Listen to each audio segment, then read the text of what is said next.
For as long as I can remember, my mom hated me. She slipped me sleeping pills when I was 3. At 5, she tried pesticide, but I was tough to kill. By 7, I'd already learned to fight back. If she wouldn't feed me, I'd flip the table so nobody got to eat. If she beat me to the ground, I'd go after her precious son the same way, leave him bruised and crying. That's how things went until I turned 12. Everything changed when my baby sister was born. I was awkwardly trying to help change her diaper when mom suddenly slammed me against the wall. Her eyes were full of disgust and fear. What were you trying to do to my daughter? I knew it. You're just like that monster of a father. Why didn't you die with him? I held my throbbing head. For the first time, I didn't fight back. I believed her. My whole existence was a mistake. I never should have been born. By the time I limped to Granny's place, it was already dark. She saw how messed up I was, but didn't seem surprised. She grabbed her first aid kit and patched me up like always, then made me a plate of carbonara. Usually I'd eat while swearing I'd get her back tomorrow, but this time I just stared at the food and asked quietly, "Granny, I'm not actually Dad's kid, am I?" She didn't answer, but the disgust that flickered in her eyes told me everything. She stood up abruptly and started wiping the table over and over, right where the first aid kit had been. That's when it hit me. My blood was something they all wanted to stay away from.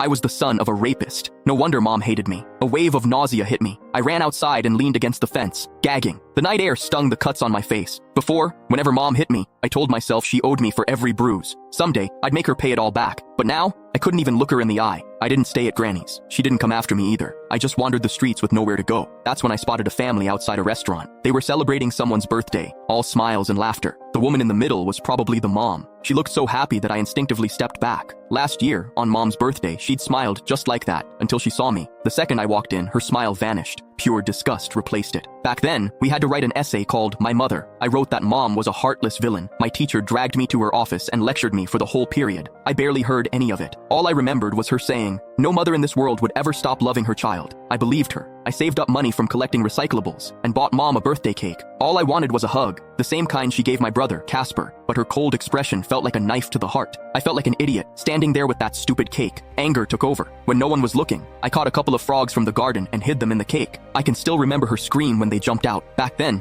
I felt a twisted satisfaction. I thought she didn't deserve to be a mother. I thought she had it coming. But now I knew the truth. I was the one who didn't deserve anything. Just existing had hurt her. As I watched that mom smiling through the restaurant window, I made up my mind. This year, for mom's birthday, I'd give her a present she'd actually be happy with, one that would set her free for good. I decided to die. Once that thought took hold, my steps felt lighter. I even started planning how to do it without causing trouble. Something clean, with no mess left behind. But before I could go through with it, a patrol officer spotted me and brought me home. Mom answered the door. As it shut behind us, I stared at the floor, unable to meet her eyes. Her voice cut through the air like ice. "Why didn't you just die out there?" I almost snapped back, but I bit my tongue. Still, I couldn't stop myself from asking, "What would you do if I really did die? Would she feel even a little sad? If you've got the guts, go ahead. I'd throw a party." She walked straight into my sibling's room and shut the door. I stood frozen in the living room. After a long time, I wiped my face. Click the link in my bio to get the full story for free.